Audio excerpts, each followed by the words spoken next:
السلام عليكم ورحمة الله وبركاته. الحمد لله رب العالمين والصلاة والسلام على رسوله الكريم. أما بعد، أعوذ بالله من الشيطان الرجيم. بسم الله الرحمن الرحيم.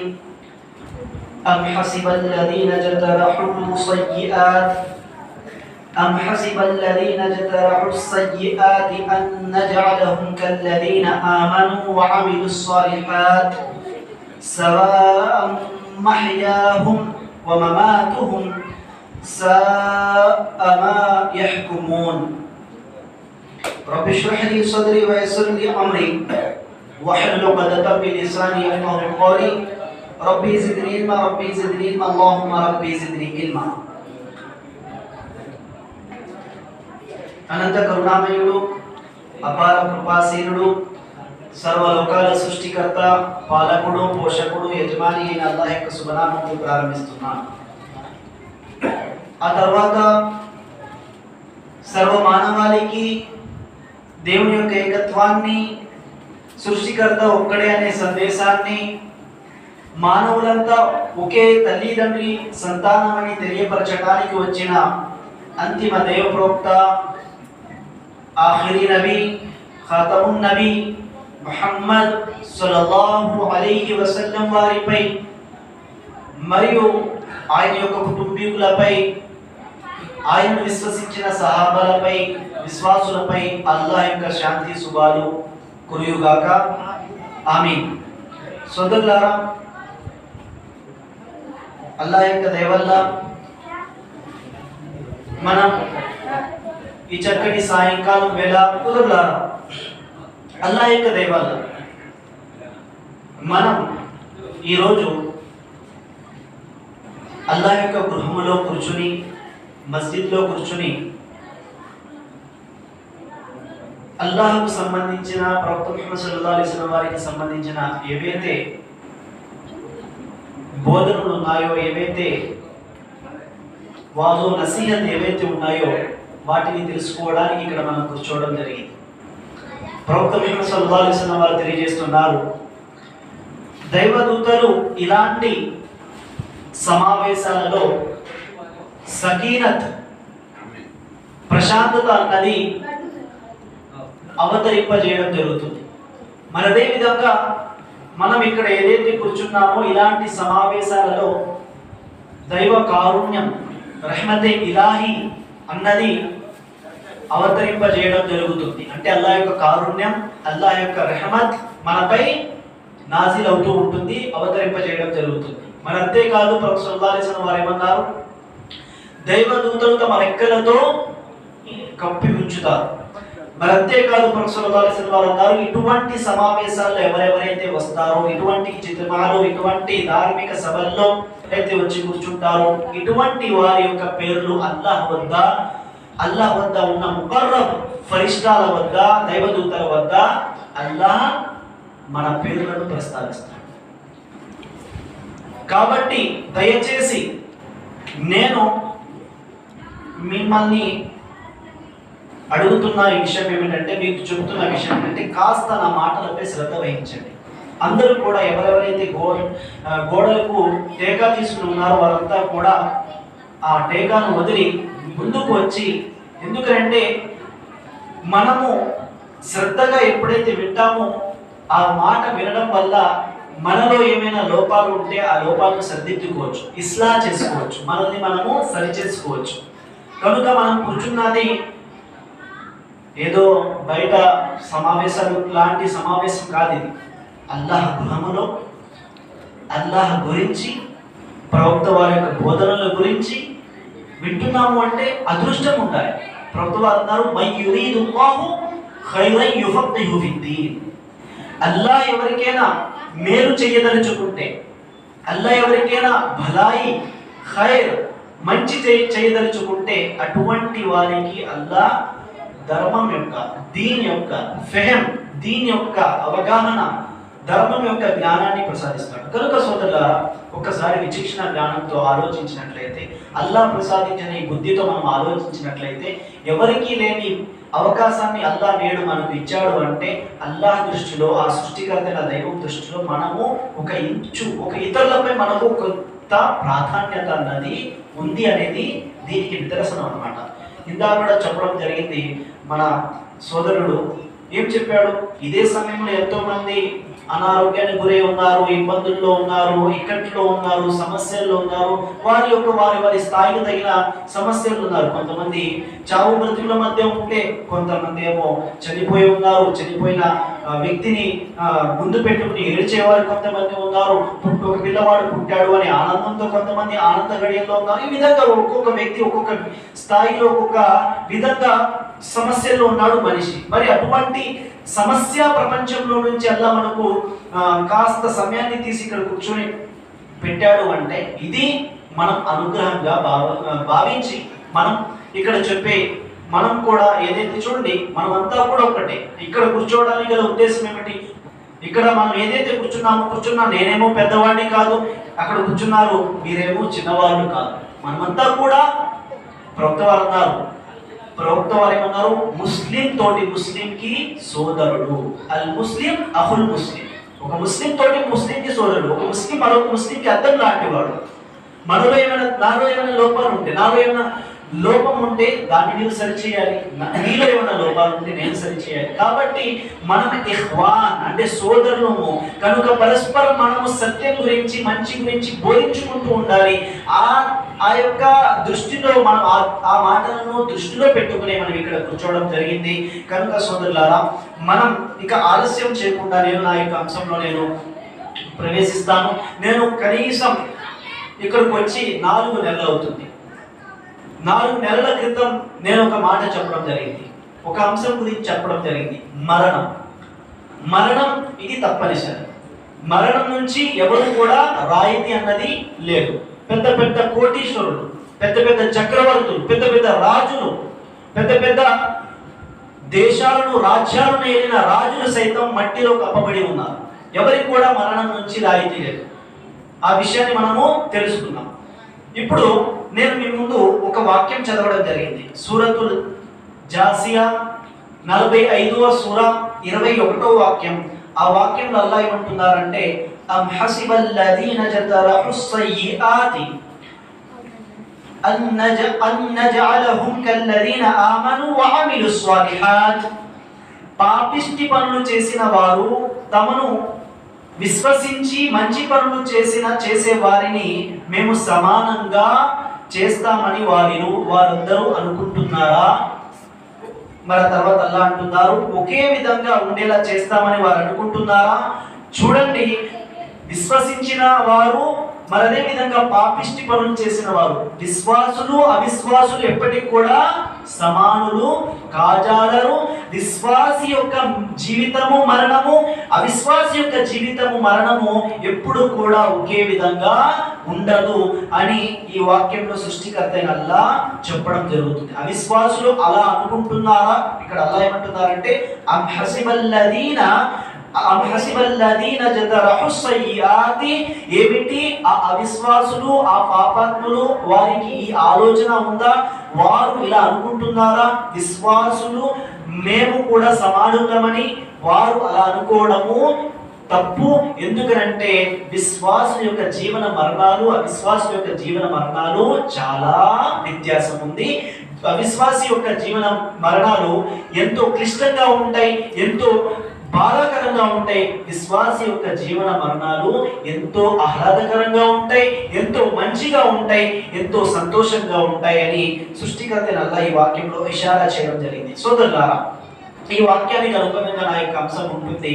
చూడండి, ఏ విధంగానైతే ఒక పుణ్యాత్ముడు ఒక పాపాత్ముడు సమానం కాజాలడో, అదే విధంగా మరణము అన్నది కూడా విశ్వాసికి ఒక రీతిలో ఉంటుంది, అవిశ్వాసికి మరొక రీతిలో. విశ్వాసి మరణ సమయంలో దైవదూతల యొక్క శుభవార్తలను వింటాడు, స్వర్గపు శుభవార్తలు.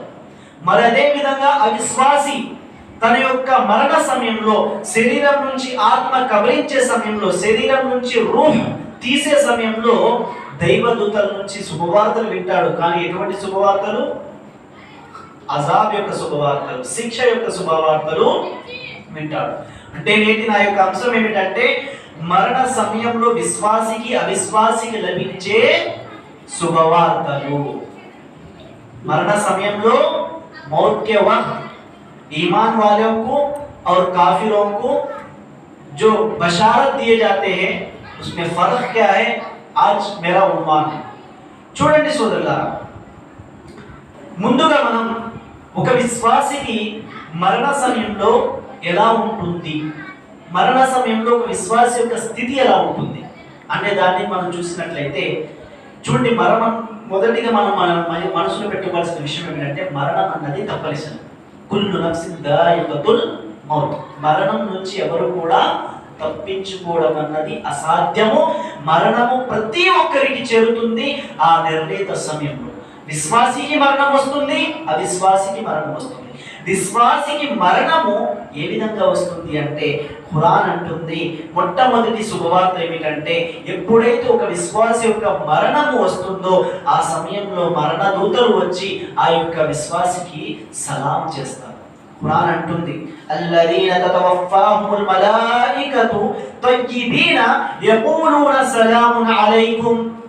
దైవదూతలు పవిత్ర ఆత్మల వద్దకు వచ్చి, ఆ పవిత్రుల వద్దకు వచ్చి వారి ప్రాణాలను తీసే సమయంలో ముందుగా వారికి సలాం చేస్తారు. అస్సలాము అలైకుం, మీపై శాంతి కలుగుగాక. ఎవరికి సోదరులారా ఈ శుభవార్త? ఈమాన్ విశ్వాసులకు, మోమిన్లకు, విశ్వాసులకు, నమాజు చేసే వారికి, మరి అదే విధంగా అల్లా యొక్క ఆజ్ఞ ప్రకారం జీవితం గడిపే వారికి మొట్టమొదటిగా మరణ సమయంలో, మరణం ఏదైతే సమయం ఉందో మరణ సమయంలో శరీరం నుంచి ఆత్మ తీసే సమయంలో దైవదూతలు వచ్చి అస్సలాము అలైకుం అని వారు మనకి దైవదూతలు విశ్వాసులకు సలాం చేస్తారు. ఇది మొదటి ఇది మొదటి మరి శుభవార్త. రెండో శుభవార్త ఏమిటి? ఖురాన్ అంటుంది సూరతుల్ హామీమ్ సజ్దా 41వ వాక్యం, మన 41వ సూర 30వ వాక్యంలో సృష్టికర్త అల్లాహ్ ఏమంటున్నారంటే, ఇన్నల్లదీన ఖాలూ రబ్బునల్లాహు థుమ్మ ఇస్తఖామూ తతనజ్జలు అలైహిముల్ మలాయికతు అల్లా తఖాఫూ వలా తహజనూ వబషిరూ బిల్ జన్నతి అల్లతీ కుంతుం తుఅదూన్. రెండవ శుభవార్త, దైవదూతలు వచ్చి రెండో శుభవార్త ఇస్తారు. ఎవరికి? విశ్వాసులకు. శ్రద్ధగా వినండి. రెండో శుభవార్త ఏమి ఇస్తారో తెలుసా? ఇన్నల్లదీన ఖాలూ రబ్బునల్లాహు థుమ్మ ఇస్తఖామూ. ఏ వ్యక్తి అయితే బ్రతికి ఉండగా, జీవించి ఉండగా, ఇప్పుడు మనం బ్రతికి ఉన్నాం, ఇప్పుడు మనలో ఎవరైనా మా ప్రభు అల్లాహే అని సాక్ష్యం ఇచ్చి ఆ మాటపై ఎవరైతే స్థిరంగా ఉంటారో, ఆ మాటపై కష్ట నష్టాలు వచ్చినా, సుఖ ఆనందాలు వచ్చినా, సంతోషం వచ్చినా, బాధ వచ్చినా, వ్యాపారంలో నష్టం వచ్చినా, ఇంట్లో వారు ఎవరైనా చనిపోయినా, ఎటువంటి స్థితిలోనైనా కానివ్వండి, ఏ వ్యక్తి అయితే నన్ను సృష్టించిన వాడు అల్లా, ఆయనే నా ప్రభు, ఆయనే నా పోషకుడు, ఆయనే నా యొక్క చక్రవర్తి, ఆయనే నా యొక్క మాలిక్, ఆయనే నా యొక్క ఖాలిక్, ఆయనే నాకు మరణాన్ని ఇచ్చేవాడు, ఆయనే నాకు రోగాన్ని ఇచ్చేవాడు, రోగం నుంచి నయం చేసేవాడు, మరదే విధంగా ఉపాధిని ఇచ్చేవాడు, సంతానాన్ని ఇచ్చేవాడు, మరదే విధంగా రాత్రి పగలును సృష్టించేవాడు, మారుస్తున్నవాడు, సూర్యుడిని తూర్పున ఉదయింపజేస్తున్నవాడు, పడమర అస్తమింపజేస్తున్నవాడు, ఆయనే నా ప్రభు అని చెప్పి ఈ మాటపై స్థిరంగా ఉంటారో, ఎవరైతే స్థిరంగా అంటే నష్టం వచ్చినా అల్లాహే మా ప్రభు అని చెప్పిన తర్వాత ప్రభు నోటితో చెప్పాడు మేరా రబ్బల్లా అంటే కాదు, రబ్బని చెప్పి నేను లా ఇలాహ ఇల్లల్లాహ్ చదివాను, రబ్బని నేను విశ్వసించాను అంటే దాని అర్థం ఏమిటి? నీవు నష్టం వచ్చినా కష్టం వచ్చినా నమాజ్ వదలకూడదు. నీకు ఎంతటి ఇబ్బందులు వచ్చినా నువ్వు నీ ప్రభువును నీ ప్రభువును అల్లాహ్ను నీ ప్రభుగా నీవు విశ్వసించినప్పుడు హరాం నుంచి దూరంగా ఉండాలి. నీ ప్రభు అల్లాహ్ను నీ ప్రభుగా విశ్వసించినప్పుడు నీవు లా ఇలాహ ఇల్లల్లాహ్ చదివి నేను ముస్లిం అయ్యానని నీవు ఒప్పుకుంటున్నప్పుడు నీవు నమాజును 5 పూటలు ఆచరించాలి. మరదే విధంగా దాన ధర్మాలు చేయాలి. వడ్డీ నుంచి, మద్యము నుంచి, జూదము నుంచి, మరదే విధంగా వ్యభిచారం నుంచి, ఏవైతే దైవం నిషేధించాడో వాటి నుంచి నీవు దూరంగా ఉండాలి. ఎప్పుడైతే నీవు నీ ప్రభువును అల్లాహ్గా విశ్వసించావు, ఇది దీని అర్థం. స్థిరంగా ఉండడం అంటే లా ఇలాహ ఇల్లల్లాహ్ మై పढ़ लिया అమ్మాయి ముసల్మాన్. ఈరోజు ముస్లిం యొక్క సమాజం ఎలా ఉంది అంటే 3 విషయాల్లోనే ఇస్లాం చూస్తున్నారు. మగ పిల్లవాడు పుట్టాడు అంటే ఖత్నా, పెద్దవాడు అయ్యాడంటే నిఖా, చనిపోయాడంటే జనాజా. ఖత్నా, నిఖా, జనాజా. అల్లాహ్ ఏమంటున్నారు, యా అయ్యుహల్లదీన ఆమను దుఖులు ఫిస్సిల్మి కాఫా.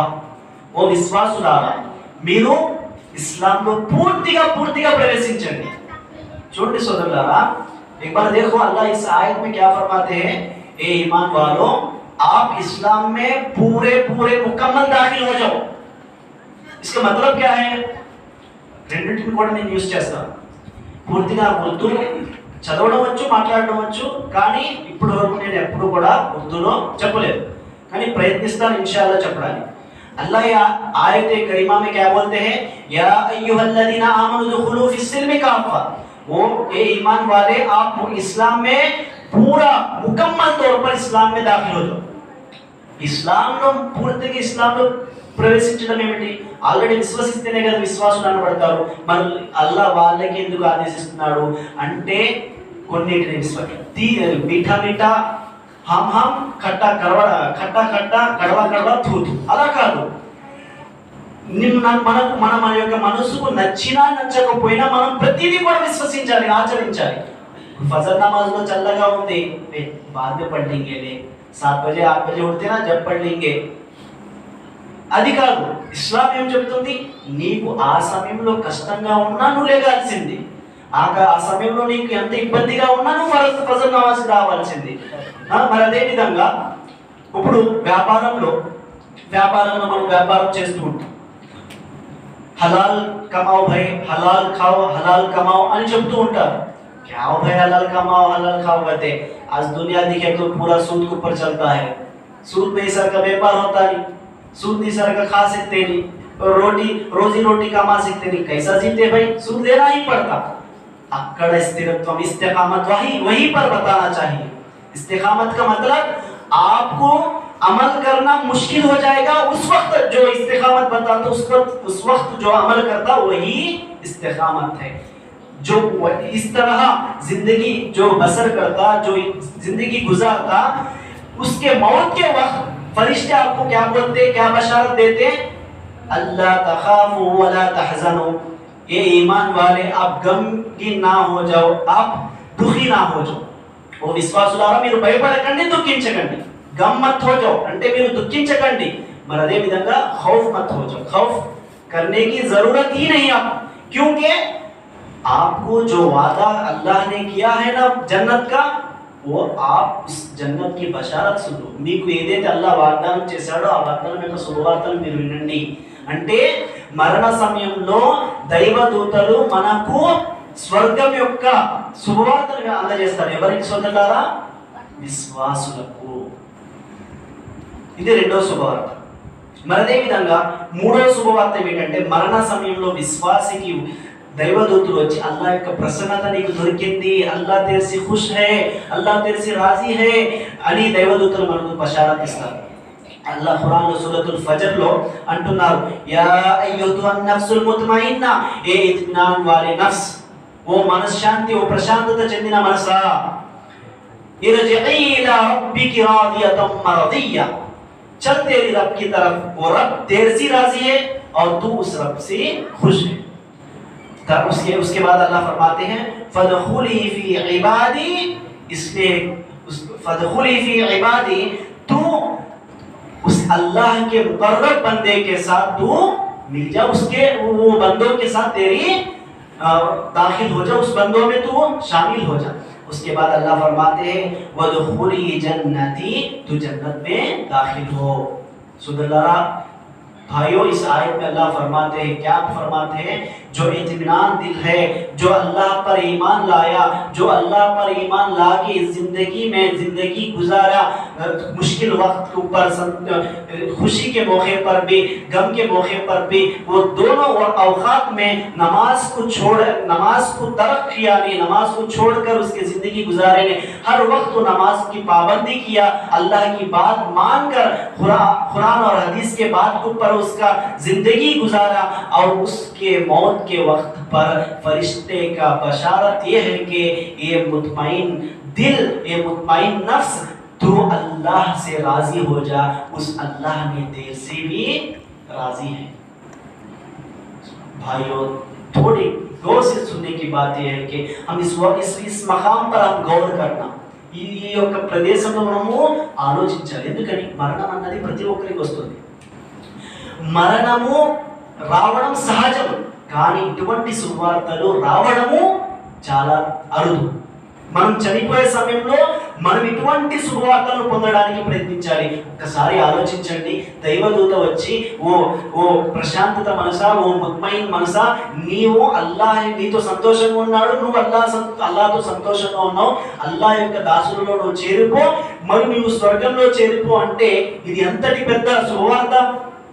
ఇది వారికే అర్థమవుతుంది ఎవరైతే ధర్మాన్ని మనస్ఫూర్తిగా అర్థం చేసుకుని ఆచరిస్తారు.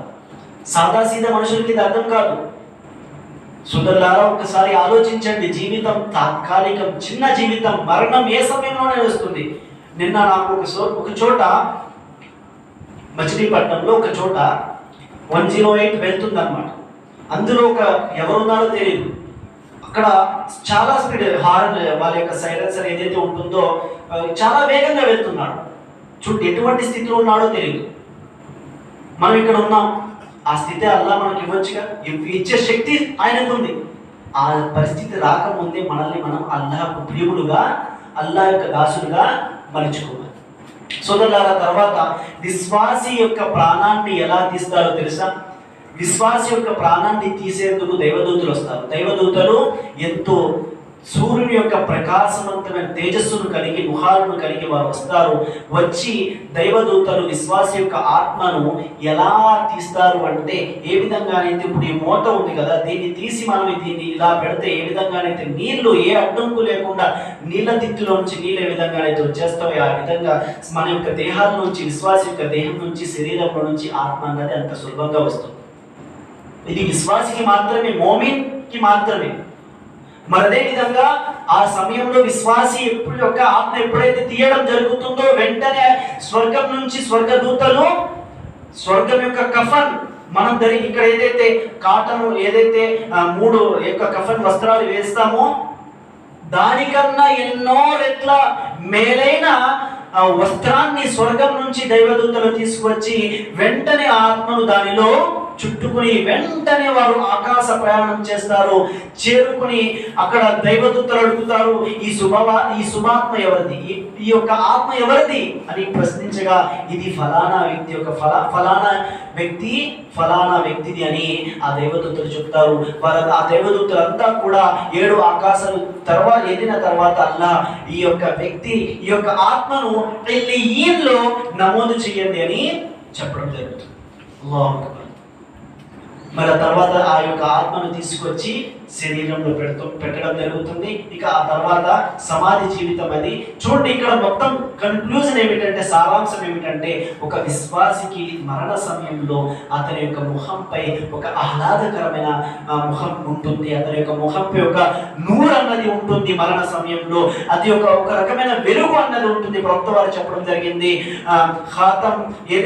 ఖాతిమా బిల్ ఖైర్ ఏదైతే ఉందో అందులో ఒక నిశాని, ఒక చిహ్నం ఏమిటంటే, విశ్వాసి చనిపోయేటప్పుడు అతని యొక్క పేషాని, అతని యొక్క నుదుటన చెమటలు పడతాయని ప్రవక్త సల్లల్లాహు అలైహి వసల్లం చెప్పడం జరిగింది. సోదరులారా, సోదరీమణులారా, ఆలోచించండి, విశ్వాసికి ఈ విధంగా మరణము వస్తుంది, ఈ విధంగా మరణం అన్నది వస్తుంది. ఇక అవిశ్వాసికి మరణం ఎలా వస్తుంది? చూడండి, అవిశ్వాసికి మరణం ఎలా వస్తుంది అంటే, అల్లాహ్ ఖురాన్లో దాని గురించి ఎక్కువగా డిస్కషన్ చేయడం జరిగింది. అవిశ్వాసికి ఎలా వస్తుంది? చూడండి ఎలా అంటున్నారు, అవిశ్వాసి ఆత్మను బయటకు తీయక ముందే దైవదూతలు అతనికి నరక శిక్ష యొక్క శుభవార్త అందజేస్తారు. నీవు నరకవాసివి అని దైవదూతలు ఆత్మను తీయక ముందే, అందులోంచి తీయక ముందే, దేహం నుంచి తీయక ముందే అతనికి ఆ నరకం యొక్క శిక్ష యొక్క శుభవార్త అందజేస్తారు. అల్లాహు అక్బర్. అల్లా మనం దీని నుంచి అల్లా మెహఫూజ్గా మనల్ని ఉంచుగాక. ఎందుకనంటే సోదరులారా, మరణం యొక్క సమయం ఏదైతే ఉందో అది ఎంతో క్లిష్టమైన సమయం. పెద్ద పెద్ద పెద్ద విశ్వాసులే సడిలిపోయే సమయం అది. ఎందుకని? ఆ సమయంలో శైతాన్ యొక్క ప్రభావం కూడా, శైతాన్ యొక్క హస్తం కూడా ఆ సమయంలో మనల్ని ఎందుకంటే శైతాన్ మనకన్నా ఎక్కువగా అతడు పనిచేస్తున్నాడు.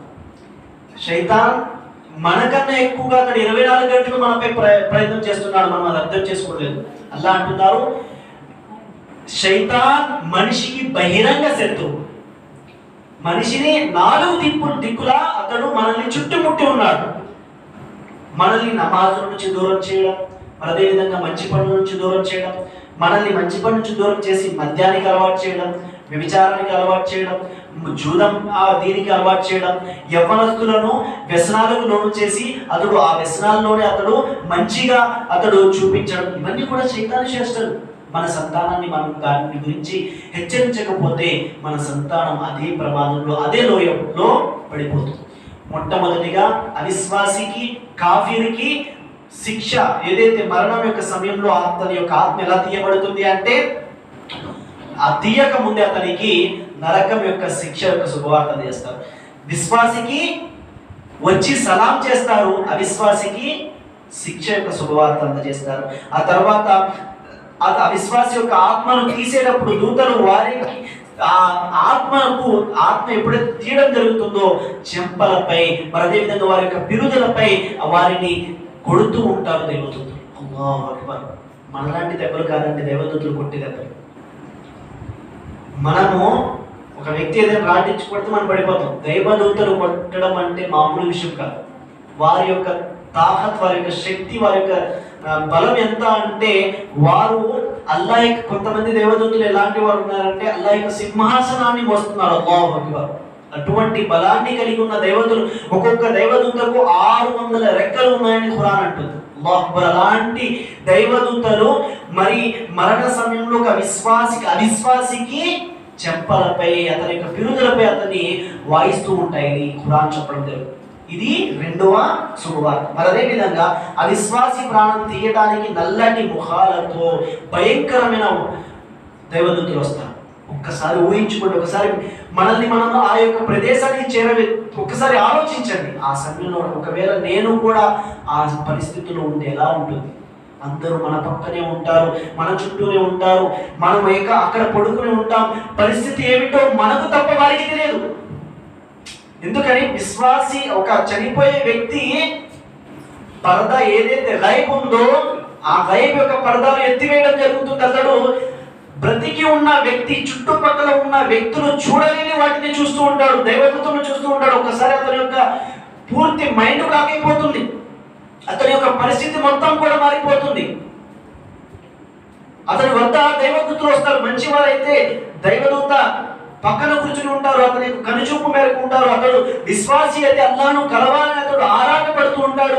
అవిశ్వాసి అయితే ఖురాన్లో చెప్పడం జరిగింది,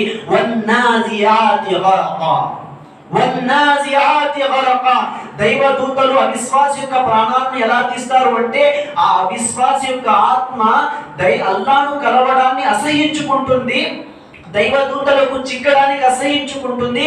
దైవదూతలకు చిక్కకుండా ఆత్మ శరీరంలోనే లోలోపల అది తిరుగుతూ ఉంటుంది.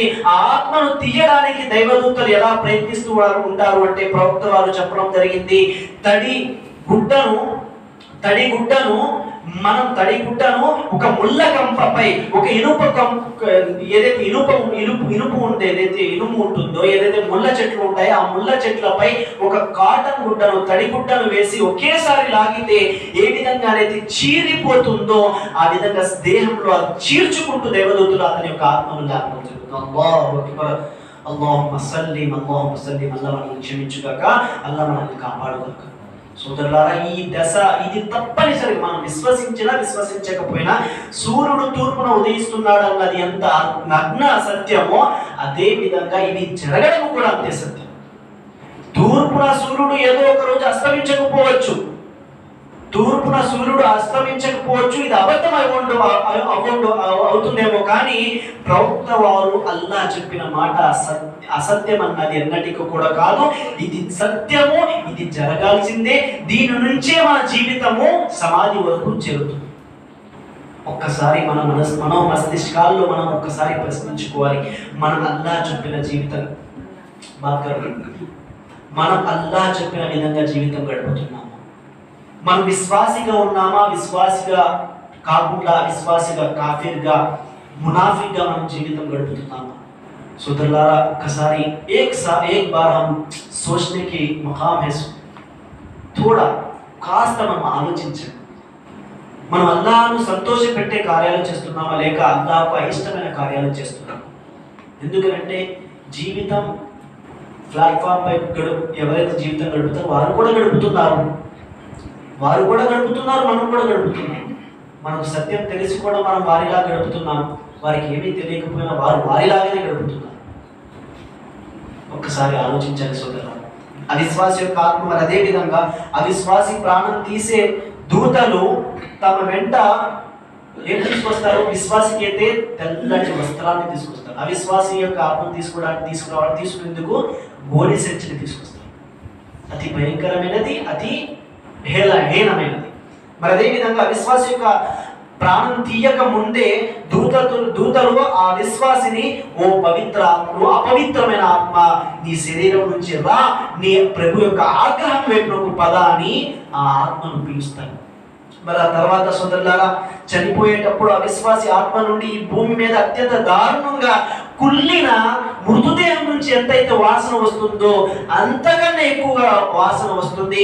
ఆ వాసనను దైవదూతలు భరించలేక దైవదూతలు ఆ యొక్క ఆత్మపై శాపనార్థాలు పెడతారని ప్రవక్త వారు చెప్పడం జరిగింది. అల్లాహ్ మనల్ని కూడా ఆ యొక్క దుస్థితి నుంచి మనల్ని కాపాడుగాక. ఆమీన్. మరి అంతేకాకుండా సోదరులారా, ఆకాశ ద్వారాలు తెరవబడవు.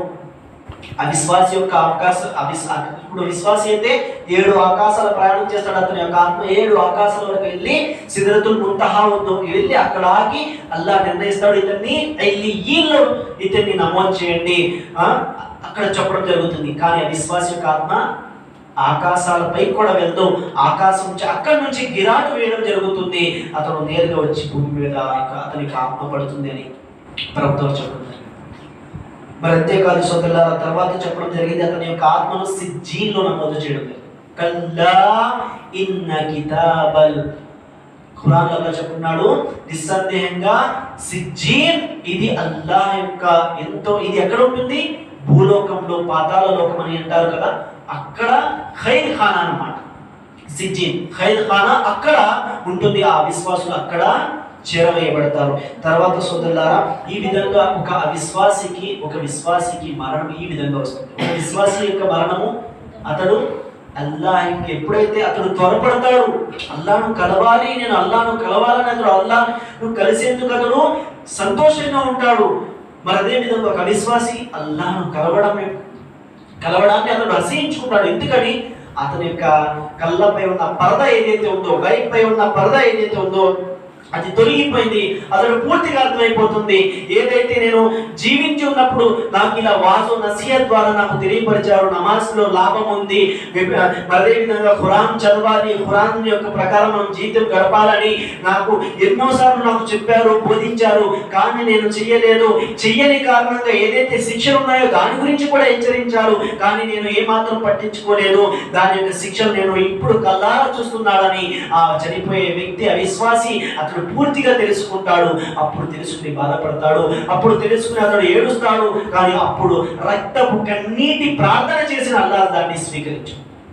రక్తపు కన్నీటి ప్రార్థన. ఇక్కడ ఒక్కసారి మన మనస్ఫూర్తిగా అల్లాహ్తో ఒక్కసారి ఏకాంతంలో తన్హాई में अकेले हम अल्लाह के सामने एक आंसू, सिर्फ एक आंसू पूरी खुलूस नियत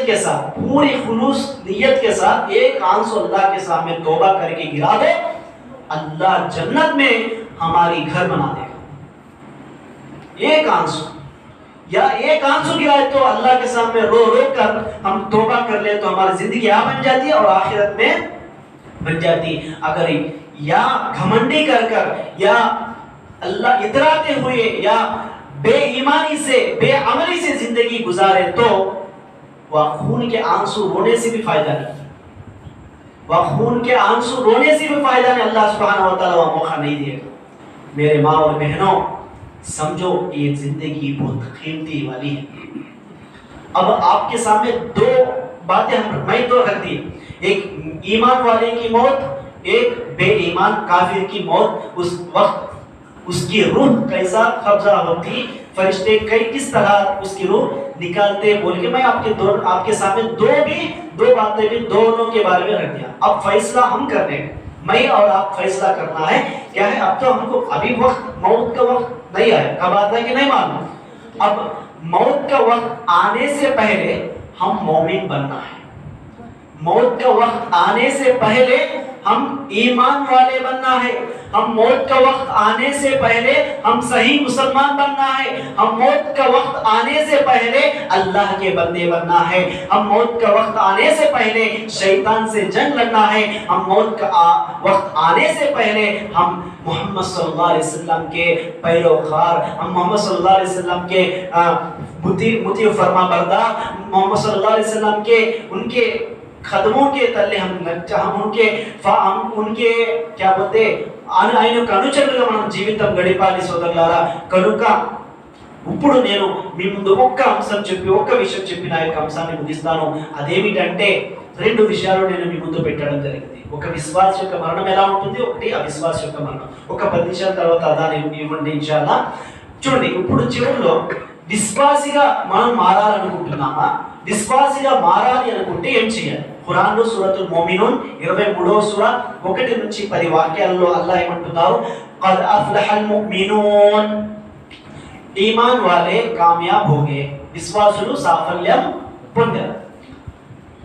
ఈమాన్ వాలే విశ్వాసులు సాఫల్యం పొందారు। సాఫల్యం అంటే నరకం నుంచి తప్పించబడి స్వర్గంలోకి వెళ్ళారు, అంటే మరణం యొక్క సమయంలో దైవదూతల యొక్క శుభవార్తను పొందారు, స్వర్గం పొందారు। ఎవరు వారు? ఖురాన్ అంటుంది అల్లదీన హుమ్ ఫీ సలాతిహిం ఖాషిఊన్, వారు తమ నమాజులలో ఖషియత్తో నమాజులు చేస్తారు। అంటే ఖషియత్ నమాజులు ఎలా ఉంటారు వారు? సోదరులారా, ఒకసారి మనల్ని మనం ప్రశ్నించుకుందాం। మనకు పిలుపు వచ్చింది, ఫలానా కలెక్టర్ గారు మనల్ని పిలిచారు, మనం అతని వద్దకు వెళ్ళి మనం ఎంత వినమ్రతలతో అతని ముందు నిలబడతాం, చేతులు కట్టుకుని। మనకి ఏదైనా పని ఉంది అతని దగ్గర, ఒక చిన్న సంతకం కావాలంటే ఆ చిన్న సంతకం కోసం మనలో లేని వినయతను మనం తీసుకొస్తాం, మనలో లేని ఏదైతే అణుకు అంటారు కదా, మన దగ్గర రెస్పెక్ట్ అంటారు కదా, అది తీసుకొస్తాం। ఎంతో అనుకువగా మనం నుంచుంటాం అతని ముందు। మన యొక్క ఆలోచన అటువంటి కదలదు, అతను వైపే ఉంటుంది। ఏమంటాడు? అరే నీలాంటి మానవుడు కాస్త చదువుకున్నాడు, కలెక్టర్ పోస్ట్ వచ్చింది, అంతే। అతనికి నువ్వు అంతా వినయంతో అతని ముందు నుంచుంటున్నప్పుడు, అసలు నువ్వు లేనప్పుడే నీకు చిన్న నీటి బిందువుతో నిన్ను పుట్టించిన ఆ దైవం ముందు నువ్వు నమాజులు ఎలా నుంచోవాలి? నమాజులో చూడండి, మనం నమాజులో నుంచుంటున్నప్పుడు ఎలా నుంచోవాలంటే మనల్ని సృష్టించిన అల్లాహ్ మనల్ని చూస్తున్నాడు, మనల్ని అల్లాహ్ చూస్తున్నాడు। నేను అల్లాహ్ ముందు నుంచున్నాను। అల్లాహ్ ఎక్కడ? అర్ రహ్మాను అలల్ అర్షి ఇస్తవా, అల్లాహ్ సప్తాకాలపై అర్ష్ అనే సింహాసనంపై ఉన్నాడు। అల్లాహ్ నన్ను గమనిస్తున్నాడు। అల్లాహ్ అక్బర్ అంటున్నానంటే పూర్తి ప్రపంచంలో అందరికన్నా ఆయనే గొప్పవాడు। అటువంటి గొప్పవాడే నా ప్రభు వద్ద నేను నుంచున్నాను అంటే నా యొక్క చూడండి, కలెక్టర్ ముందు కేవలం అతడు నా యొక్క బహిరంగానే చూడగలడు, जाहिर देख सकता, अंदर वाली दिल के इरादों को नहीं जानता। उसके बावजूद भी उससे हमको इतना डर है, वो हमको दस्तखत क्या करता है कि हम डरते। अरे वो खुदा उतना बड़ा है, वो अहकमुल हाकिमीन है, अरहमुर राहिमीन है, वो रब्बुल आलमीन दिल के इरादों को भी जानता। उसके बावजूद भी हम नमाज में खड़ते हुए हमको वो खौफ आती नहीं, वो खशियत हमारे दिल में पैदा होता नहीं। हम नमाज में खड़ते, अरे घर में क्या होता है? हम नमाज में खड़ते, अरे वो कारोबार कैसा होता है, वो काम वाला कैसा करता है। हम नमाज में खड़ते, घर में क्या पकाती है बीवी, हम बच्चे कैसे हैं, वो ख्यालों से हमारे नमाज पढ़ते, वो नमाज ही नहीं होता। नमाज जब नमाज कहलाता है वो नमाज में खशियत हो। खशियत माना हमको अल्लाह देख रहा है, एक डर से, एक खौफ से, एक अदब से हम नमाज में खड़ना। నమాజ్లో నుంచుని 4 దిక్కులు చూస్తూ ఉంటారు, కోపుకుంటూ ఉంటారు, సరి చేసుకుంటుంటారు. ప్రవక్త వారు అన్నారు అది ఖషియత్ కాదు. మొట్టమొదటి గుణం ఏమిటి? విశ్వాసులు అవ్వాలంటే మనం ఈ రోజు నుంచి ఇన్షాఅల్లా మీరు మనం మొదలు పెట్టాలి. ఏమిటి? ఇన్షాఅల్లా మన నమాజులలో మనం నమాజు చేస్తే మన నమాజుల్లో ఖషియత్ ఉండాలి, వినమ్రతలు ఉండాలి. రెండవది వల్లదీన హుమ్ అనిల్ లగ్వి ముఅరిదూన్. విశ్వాసులు మోమిన్ బందే ఉన్కా దోమా సిఫత్, వారి యొక్క రెండో గుణం ఏమిటి? వ్యర్థమైన విషయాలకు దూరంగా ఉంటారు. లఘు అనవసరమైన విషయాలకు దూరంగా ఉంటారు, పనికి మాలిన విషయాలకు దూరంగా ఉంటారు, వ్యర్థమైన మాటలకు దూరంగా ఉంటారు. ప్రయోజనం ఉంటే అందులో వెళ్తారు, ప్రయోజనం లేకపోతే అందులో వెళ్తారు. ఈ రోజు మనం కనుక చూసినట్లే సోదరులారా, మనకు ఎటువంటి అవసరం లేని విషయాల్లో మనం తలదూస్తున్నాం. మరి అదేవిధంగా మన సమయాన్ని మనం పాడు చేసుకుంటున్నాం. విశ్వాసి సమయానికి ఎక్కువ ప్రాధాన్యత ఇస్తాడు. ఎందుకని? మరణం ఎప్పుడు ఎక్కడ వస్తుందో తెలియదు. ఒకవేళ నా మరణం వ్యర్థమైన విషయాలు చేస్తున్నాను, ఫోన్లో గేమ్ ఆడుకుంటున్నాను, మన పిల్లలకు కూడా మనం తాకీదు ఇవ్వాలి. మనం ఫోన్ ఇచ్చేసి పిల్లవాడికి తమ యొక్క సమయాన్ని వృధా చేయిస్తే అతడు పెద్దవాడైన తర్వాత ఎందులోనే ఉంటాడు, మిమ్మల్ని కూడా పట్టించుకోడు. మన పిల్లలకు తాకీదు చేయాలి, సంస్కరించాలి. మరి అదే విధంగా మన సమయాన్ని వ్యర్థమైన విషయాలకు దూరంగా ఉండాలి. వ్యర్థమైన విషయాలు అంటే పాపాలు కూడా వస్తాయి. జూదం వస్తుంది, అది వ్యర్థమైనది. మద్యపానం, అది వ్యర్థమైనది. మరి అదే విధంగా అబద్ధం ఆడడము, అది అబద్ధమే. చాడీలు అల్లాహు అక్బర్, అల్లాహ్ మనల్ని క్షమించాలి. మస్జిద్కు వచ్చి ఎక్కడైతే ఏ విషయాలైతే మాట్లాడకూడదో అక్కడ మస్జిద్ నమాజ్ చేసే చోట మూడో వారి గురించి మాట్లాడుకునే సమాజంలో అటువంటి సమాజం వచ్చేసింది. మనం విశ్వాసులు అవ్వాలి అంటే, మన విశ్వాసులాగా మనం మరణించాలంటే రెండో పని ఏమిటి? వ్యర్థమైన విషయాలకు దూరంగా ఉండాలి. మనకు ప్రయోజనం ఉంటేనే అందులో ఉండాలి. మనం ఇహలోకంలోనూ మరియు ఏదైనా ఇహలోక పరంగా ఒక 10 రూపాయల లాభం ఉంది, అటువంటి పని మనం చేయాలి. అది హలాల్ అయితే. వ్యర్థమైన విషయాలు అసలు దాని ద్వారా ఇటు లాభం లేదు, అటు లాభం లేదు, అలాంటి వాటికి మనం దూరంగా ఉండాలి. మరి అదే విధంగా మూడవది ఏమిటంటే వల్లదీన హుమ్ లిజ్జకాతి ఫాయిలూన్. విశ్వాసులు జకాతులు చెల్లిస్తారు, దాన ధర్మాలు చేస్తూ ఉంటారు. దాన ధర్మాలు చెప్పడం జరిగింది సోదరుడు, దాన ధర్మాలు చేయండి. ఈరోజు ఏదైతే సమాజంలో మనం చూస్తున్నామో ఈ 4 వైపుల నుంచి ఏవైతే ప్రకృతి వైపరీత్యాలు ఏవైతే వస్తున్నాయో దీనికి గల ప్రధాన కారణం ఏమిటంటే ప్రవక్త వారు చెప్పడం జరిగింది 5 పాపాలు ఉన్నాయి. ఆ 5 పాపాల యొక్క శిక్ష ఇహలోకంలో అల్లాహ్ ఇక్కడే ఇచ్చేస్తాడు. అందులో ఒకటి ఏమిటంటే జకాత్ చెల్లించకపోవడం వల్ల వర్షాలు కురవడం ఆగిపోతాయి. మరి అదే విధంగా బరకత్ అన్నది ఉంటుంది. మరి అదే విధంగా సోదరులారా దాన ధర్మాలు చేయాలి. మరి అదే విధంగా మరొక విశ్వాసి యొక్క గుణం ఏమిటంటే వల్లదీన లిఫురూజిహిం హాఫిజూన్. విశ్వాసులు తమ యొక్క సౌశీల్యాన్ని, తమ యొక్క ఇజ్జత్ను, తమ యొక్క ఆబ్రూను వారు కాపాడుకుంటారు. వ్యభిచారానికి దూరంగా ఉంటారు, అశ్లీలమైన విషయాలకు దూరంగా ఉంటారు, మరి అదే విధంగా పాడు పనులకు దూరంగా ఉంటారు. మరి అదే విధంగా సోదరులారా అల్లాహ్ తర్వాత చెప్పడం జరిగింది అమానత్ విషయంలో వారు జాగ్రత్తగా ఉంటారు. అమానత్ అంటే వారికి అప్పగించిన బాధ్యతల విషయంలో వారు ఏమాత్రం కూడా రాయితీ కొరత చేయరు, దానిలో తప్పనిసరిగా వారు పాటిస్తారు. మరి అదే విధంగా చివరిలో అల్లాహ్ తఆలా మరలా చెప్పడం జరిగింది అదేమిటంటే వల్లదీన హుమ్ అలా సలవాతిహిం యుహాఫిదూన్. వారు నమాజుల పట్ల చాలా జాగ్రత్తగా ఉంటారు. మరి అదే విధంగా అల్లాహ్ అంటున్నారు ఉలాయిక హుముల్ వారిసూన్. మరి వీరే వారసులు. దేనికి? అల్లదీన యరిసూనల్ ఫిర్దౌస్ హుమ్ ఫీహా ఖాలిదూన్. వారే వారసులు అవుతారు. దేనికి అంటే ఫిర్దౌస్ కి, ఆ ఫిర్దౌస్ హుమ్ ఫీహా ఖాలిదూన్, అందులో వారు కలకాలం ఉంటారు. సోదరులారా విశ్వాసులు స్వర్గానికి వారసులు. ఆ విశ్వాసులు ఎవరు? నమాజుల పట్ల శ్రద్ధ వహిస్తారు, నమాజుల పట్ల కొరత చేయరు. మరి అదే విధంగా జకాత్ ఇస్తూ ఉంటారు. మరి అదే విధంగా వ్యర్థమైన విషయాలకు దూరంగా ఉంటారు. మరి అదే విధంగా పాడు పనులకు, వ్యభిచారానికి, చెడు అశ్లీలమైన పనులకు దూరంగా ఉంటారు. మరి అదేవిధంగా అమానతులను చెల్లిస్తారు, మరి అదేవిధంగా సోదరులారా వారికి వాగ్దానం చేసిన వాగ్దానం వారు నెరవేరుస్తారు. ఇది విశ్వాస యొక్క చీటి జాబితా. ఈ గుణాలు మనలో మనం తూచా తప్పకుండా వీటిని పాటించినట్లయితే, దీన్ని అనుసరించినట్లయితే ఇన్షా అల్లాహ్ సుమ్మా ఇన్షా అల్లాహ్ మనము కూడా మరణించే సమయంలో దైవదూత మన వద్దకు కూడా వచ్చి మనకు ఏవైతే బషారతులు, ఏవైతే శుభవార్తలు ఒక విశ్వాసికి విన్నామో సలాం చేస్తాడు, స్వర్గం యొక్క శుభవార్త అంతా చేస్తాడు, నీకు అల్లాహ్ యొక్క ప్రసన్నత దొరికిందని అంటాడు. మరి అదేవిధంగా స్వర్గం నుంచి స్వర్గం యొక్క కఫర్లను తీసుకొస్తాడు, మరి అదేవిధంగా స్వర్గం నుంచి స్వర్గ సుగంధ పరిమళాలను తీసుకొస్తాడు, ఇతర కస్తూరి కన్నా ఎంతో మేలైన సువాసన వచ్చే సువాసన ద్రవ్యాలను తీసుకొస్తారు. ఇటువంటి వాటితో మనల్ని సత్కరిస్తారు. ఒకవేళ మనము నమాజు చేయకుండా, నమాజుల పట్ల అశ్రద్ధ వహిస్తూ, మరి అదేవిధంగా దాన ధర్మాలు చేయకుండా, మరి అదేవిధంగా వ్యర్థమైన వాటికి మనం దూరంగా ఉండకుండా మనం జీవితాన్ని గడిపినట్లయితే సోదరులారా ఒకరోజు మరణం వస్తుంది. ఆ మరణం కూడా ఎలా వస్తుంది? కఠినముగా వస్తుంది. దైవదూతలు అలాంటి వారు వస్తారు, చాలా భయంకరముగా ఉంటారు. వారి యొక్క భయంకరత ఎలా ఉంటుంది అంటే ఆ సమయంలో ఒక్కసారి సోదరులారా ఒక్కసారి ఆలోచించండి. ఏకాంతంలో ఎవరు లేకుండా, ఇక్కడే కబ్రస్థానం ఉంది, అందరూ కూడా దూరంగా ఉన్నారు. ఎవరైనా అక్కడ ఏకాంతంలో ఒక్కరు అర్ధరాత్ర ఎవరైనా ఉండగలరా? అక్కడ ఎవరు లేరు, అర్ధరాత్ర ఒక్కడు కూడా ఉండలేరు, భయం. మరి అలాంటిది భయంకరమైన దైవదూతలు శిక్ష యొక్క శుభవార్తను అందజేయడానికి వచ్చినప్పుడు మనం ఒక్కళ్ళమే ఉంటాము. మనం ఏ సంతానం కోసమైతే మనము ప్రవక్త వారి యొక్క విధానాలకు దూరంగా ఉంటున్నాం, హలాల్కి దూరంగా ఉంటున్నాం, మరి అదేవిధంగా ఏ సంతానం కోసమైతే మనము హలాల్ని హరాంని మనం లెక్క చేయకుండా మన ఇష్టానుసారం మనం జీవితం గడుపుతున్నామే, ఆ సంతానం నీకు పనికిరాదు, ఆ యొక్క భార్య నీకు పనికిరాదు, ఆ సంపద నీకు పనికిరాదు. ఎప్పుడైతే నువ్వు ఏకాంతంగా ఉంటావో, ఎప్పుడైతే నువ్వు ఒక్కడిగా నువ్వు అయిపోతావో అప్పుడు నీకు పనికొచ్చేవి అవి మాత్రమే.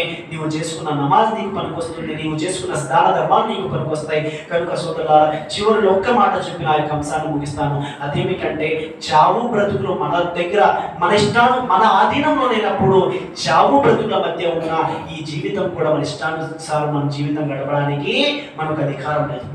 ఇప్పుడు ఒకసారి చెప్పండి, చావు బ్రతుకులు మన ఆధీనంలో ఉన్నాయా? मौत और जिंदगी हमारे इख्तियार में नहीं है। मौत भी जिंदगी भी हम अल्लाह से पूछेंगे, अल्लाह फलाना निभानपुरे में हमको पैदा कर दे, फलाना मछलीपट्टनम में मुझे पैदा कर दे, हम अल्लाह से सवाल करें? नहीं। और वैसी तरह हमारे मौत के बाद ही हमको मान ली, फलाना रोज फलाना डेट 100 साल के बाद में मरतम अल्लाह, उसके बाद ही तू फरूख इजराइल को भेज, मौत का फरिश्ता भेज, जो बोले तो अल्लाह भेजता, हमारी बात सुन के भेजता नहीं ना। मौत और जिंदगी ये दोनों हमारे हाथ में नहीं है। इस दरमियान का जिंदगी हमारी चाहत के मुताबिक कैसा गुजार सकते हैं? చావు బ్రతుకులు మన ఆధీనంలో లేనప్పుడు ఈ రెండింటి మధ్య జీవితాన్ని మన ఇష్టానుసారం మనం గడపలేము.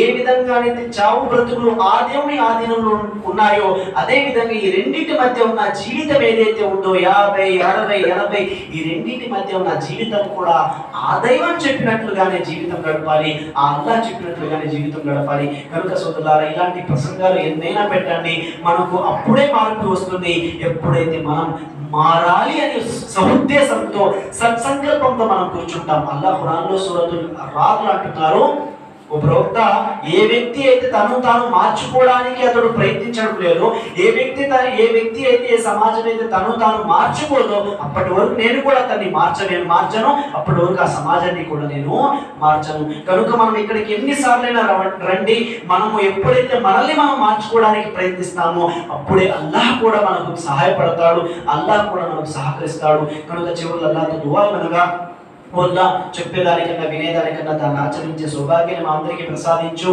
వల్ల ఇప్పుడు ఏవైతే ప్రసంగాలు అయ్యాయో ఈ ప్రసంగాల్లో చెప్పబడిన అతి ముఖ్యమైన విలువైన మాటలపై ఆచరించి దాన్ని మా జీవితాల్లో ఆచరించి ఇతరులకు కూడా తెలియపరిచే సౌభాగ్యాన్ని మా అందరికీ ప్రసాదించు. వల్ల తెలిసి తెలియక ఎన్నో పాపాలు చేశాం, ఆ పాపాలన్నింటినీ కూడా నీ యొక్క కారుణ్యంతో క్షమించు.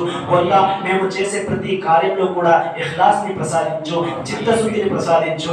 వల్ల మా యొక్క హృదయాల్లో కపటత్వాన్ని తీసివేయి. వల్ల మా హృదయాలను కపటత్వం నుంచి పరిశుద్ధంగా ఉంచు. మా యొక్క ఆచరణలో ఇఖ్లాసును నింపు. మా యొక్క నోటితో సత్యాన్ని పలికే సౌభాగ్యాన్ని మాకు ప్రసాదించు. వల్ల తెలిసి తెలియక ఎన్నో పాపాలు చేసే మా పాపాలన్నిటిని కూడా నీ యొక్క కారుణ్యంతో క్షమించు. వల్ల ఇక్కడికి వచ్చిన ప్రతి ఒక్కరి జీవితాల్లో కూడా సంతోషాన్ని, ఆహ్లాదకరమైన వాతావరణాన్ని, మంచి ఆరోగ్యాన్ని ప్రసాదించు. వల్ల ఎవరైతే బయట నుంచి విన్నారో వారందరికీ కూడా మంచి ఆరోగ్యాన్ని ప్రసాదించు. వల్ల ఎవరైతే నిన్ను తెలుసుకోకుండా జీవితం గడుపుతున్నారో వారికి నిన్ను తెలుసుకునే సౌభాగ్యాన్ని ప్రసాదించు. వల్ల ఎవరైతే ఉపాధి లేకుండా బాధపడుతున్నారో వారికి మంచి ఉపాధిని, రోటిని ప్రసాదించు. వల్ల ఎవరైతే ఆకలి బాధలకు లోనే ఉన్నారో వారికి మంచి ఆహారాన్ని ప్రసాదించు. వల్ల ఎవరికైతే వివాహాలు అవ్వలేదు వారికి మంచి స్త్రీతో, మంచి పురుషులతో వారికి వివాహము అయ్యే విధానంగా నీవు వారికి మార్గాలను తెరువు. వాళ్ళు ఎవరైతే అప్పుల బాధల్లో కూరుకుపోయి ఉన్నారో వారికి ఆ అప్పుల నుంచి విముక్తిని ప్రసాదించు. ఆమీన్. రబ్బనా ظلمنا أنفسنا وإن لم تغفر لنا وترحمنا لنكونن من الخاسرين. وآخر دعوانا الحمد لله رب العالمين. السلام عليكم ورحمة الله وبركاته.